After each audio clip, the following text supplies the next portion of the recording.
Hi, I'm personal trainer YUJI. While teaching training or observing people at the gym, I've noticed a significant issue that many individuals face. Breathing. Are you all considering your breathing while training? Quite a few people neglect their breathing and focus solely on lifting dumbbells or pushing weights.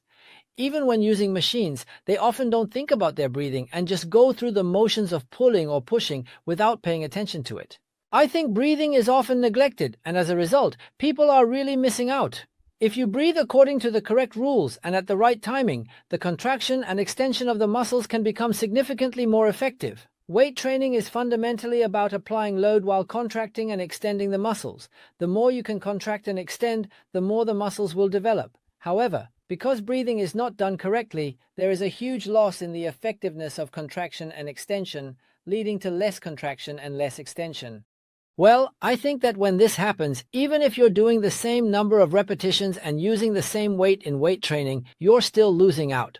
However, as I mentioned earlier, if you follow the correct rules and breathe at the right timing, I believe your muscles will develop at double the speed.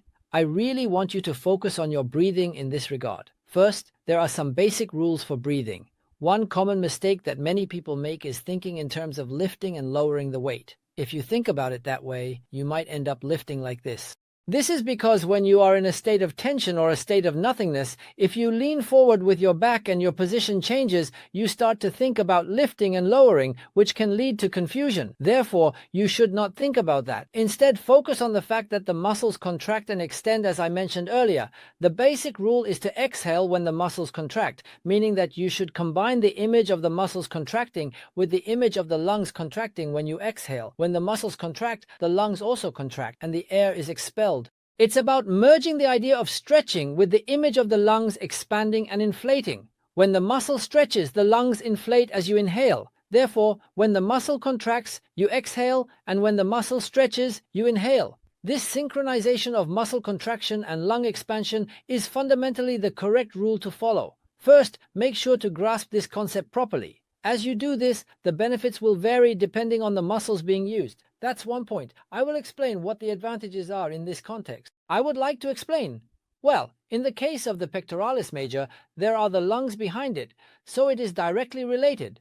When lowering the dumbbell, if you inhale, while the muscle is stretching, the lungs expand, and the rib cage, which consists of the ribs, also expands significantly. You can feel this difference yourself. The size changes completely between when you exhale and when you inhale. This is how it expands smoothly. Therefore, when you stretch the muscle and sometimes inhale to the point where you can't take in any more air, it will stretch more than the pectoralis major. A balloon expands because its surface stretches significantly, so you need to maintain that state. When you lower to zero, it allows for greater extension. Then, when you lift, exhaling will cause contraction. This is similar to how a balloon behaves. When it is inflated, it contracts more effectively when the tube is smaller. Therefore, for the pectoralis major, the key is to stretch.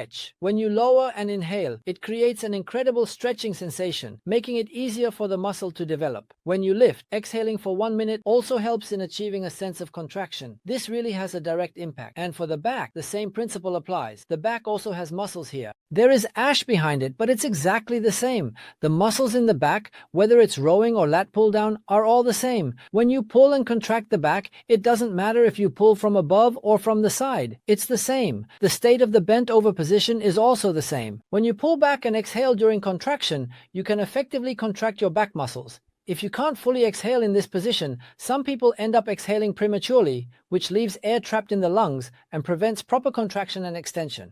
If you can break this habit, it will improve your performance. You can fully stretch and contract. Therefore, it's better to exhale completely when working on the front of the back. When you return, if you take a big inhale, the attack will effectively stretch. However, this is especially true when doing the lat pull down. At this moment, if you breathe out, you can stretch significantly, but if you can't breathe properly and aren't inhaling, you won't stretch fully. If you inhale, your shoulder blades will spread, allowing for a tremendous stretch. However, those who cannot do this often have issues with their recovery. If recovery is weak, they cannot tighten their abdominal muscles.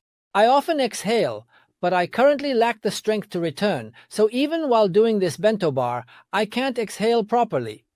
I can't tighten this area, so should I just exhale and squeeze?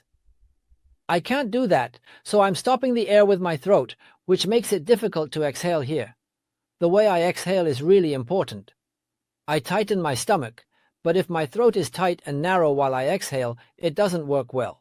When you make a sound like it means you are not exhaling properly. So when you are breathing like this, the sound of ha indicates that air is not actually coming in. Sounds shouldn't be produced at all. The sound comes from the throat narrowing, making noises like ha or ah, which means the air isn't entering but is being held back. Therefore, you should make your throat as wide as a drum can while tightening your abdomen. This way, in that moment, everything is controlled. Everything is fully exhaled. It goes all the way to zero. Well, it's important to soften that and to tighten the abdomen while exhaling. In the case of the back, when pulling and contracting, you should completely exhale all the air. And when you expand, it means you can stretch. The same goes for recovery. For the abdominal muscles, since there is air here, when doing exercises like crunches, if there is air in the abdomen, it gets blocked and cannot stretch at all. This is why you need to exhale completely to allow for contraction and then inhale when returning. So, I think inhaling is possible, but exhaling is still necessary while doing weight training and tightening the abdomen.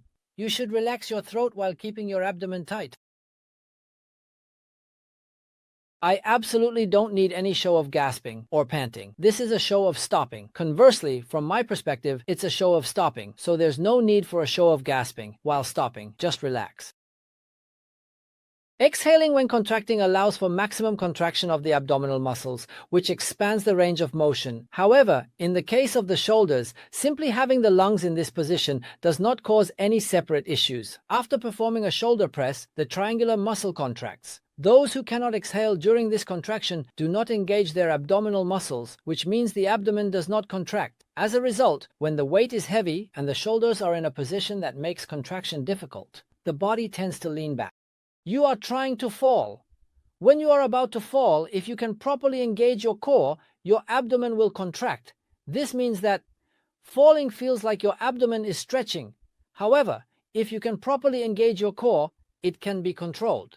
By tightening your abdomen here, you can avoid leaning back. But if you cannot engage your core, your abdomen won't tighten and your body will lean back. Therefore, it is important to maintain this engagement throughout.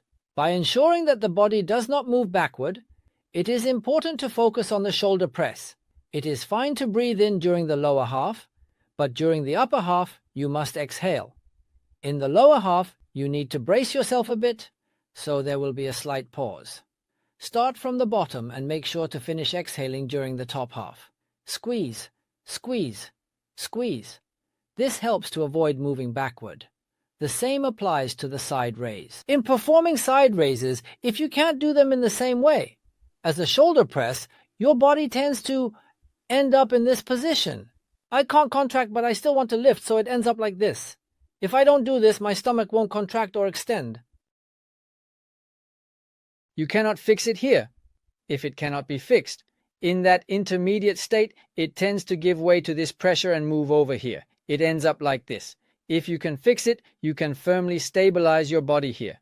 So make sure to tighten it when you wear it. Therefore, when performing the shoulder press or side raise for the deltoid muscle, think about exhaling half of your breath in your mind as you lift. Yes, focus on exhaling. Focus on exhaling and think about the top contraction of the deltoid muscle. When you do this, it will start to feel just right. It's also important to fully exhale during the side raise. The same principle applies to the arm curl. The same thing happens with the arm curl as with the side raise. A common mistake in arm curls is that people often end up doing this. This leads to the biceps exercise not being performed effectively. It feels like you're using momentum instead. If you properly contract when you should, how can the body avoid this?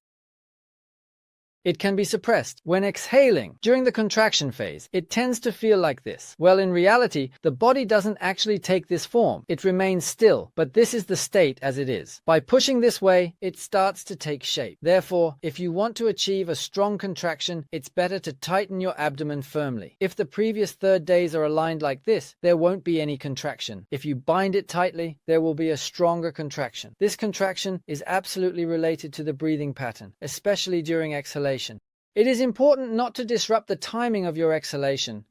Breathing is also relevant for the lower body, of course. This relates to the stability and upward movement. In the case of a squat, when performing a squat with a barbell, you should inhale. When you inhale, it creates excitement. If you exhale while descending, it can lead to tension. Some people find it difficult and tense up, feeling like they are struggling to hold on, which makes them exhale. However, at that point, they are already losing their strength. They cannot hold heavy weights anymore. By inhaling, you can brace yourself during the bright moments, but you must also brace yourself during the lower half. As you move from the middle to the lower half, exhaling allows you to utilize the upward motion. By engaging in the movement, it closes and allows for this lift to extend. If you can't do this, you won't be able to utilize that upward extension. By exhaling, you can tighten and lift, which is exactly the same as the Bulgarian split squat. You inhale to brace yourself and then exhale to close and lift. If you don't tighten and lift, you won't be able to feel that upward extension, which can make your body feel a bit vague. To properly tighten and extend upward, it is necessary to exhale at this point. For those who struggle to maintain their position during deadlifts, it's important to focus on breathing. When performing the lift, you should inhale deeply, and as you extend, you should exhale. This helps to keep the chest up and maintain the arch in the back. When you are in the extended position, it's crucial to ensure that you are breathing correctly to support your posture. If you let it out, you'll lose the tension you've worked so hard to build. It's such a waste. You won't be able to hold your position. That's why this is important. Breathe in deeply and hold it. This is fine for the upper half, but by exhaling during the upper half, you can tighten and lift. This allows you to maintain your position. Therefore, for the lower body, it is necessary to inhale to brace yourself and engage as you rise, so it's best not to disrupt the timing of your breathing. Overall, breathing is a crucial element in full-body strength training, and whether you follow the correct rules and timing can significantly affect muscle development. You can do it. This is the correct way. Exhale when you stop and inhale when you stretch. And it's all about timing. If you do it without making mistakes, I believe your muscles will change twice as fast. Another issue is that some people understand it but still can't do it. They know what to do, but they can't do it, which can be partly due to being too focused on the blood flow. One reason is that they get so caught up in it that they forget. And another reason is that their recovery is weak. Since the recovery is weak, I can't wear it, so I will do it face down.